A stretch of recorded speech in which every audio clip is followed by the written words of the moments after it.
তুলি, আমার শরীরটা না বড্ড খারাপ লাগছে। অনেকটা গাড়িতে আসতে হলো তো, তাই শরীরটা একটু খারাপ লাগছে। তুমি খাওয়া দাওয়া করে শুয়ে পড়ো, সকালে দেখবে সব ঠিক হয়ে গিয়েছে। খাওয়া দাওয়া সেরে এসে খাটের উপরে বসেছি, কিছুতে ঘুম আসছে না। এমন সময় শুনতে পেলাম কে যেন সেতার বাজাচ্ছে খুব সুন্দর সুরে।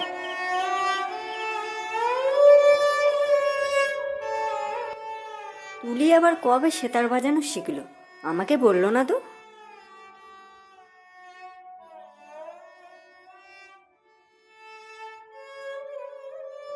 যেই ঘরে সেতার বাজছিল সেই ঘরে এসে ঢুকলাম, কিন্তু এটা তো তুলির ঘর নয়, আর সামনে অন্য একটা মেয়ে দাঁড়িয়ে।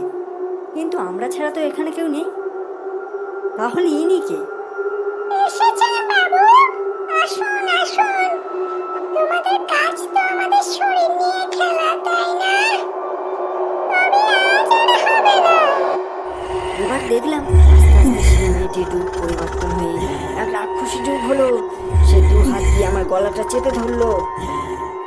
আমার ছেড়ে দাও, আমার ছেড়ে দাও, ছেড়ে দাও।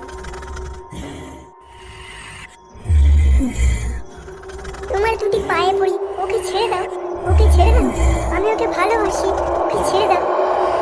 ভালোবাসার কথা শুনে রীতিনীতি নরম হয়ে এলো, আস্তে আস্তে আমার গলা ছেড়ে দিল।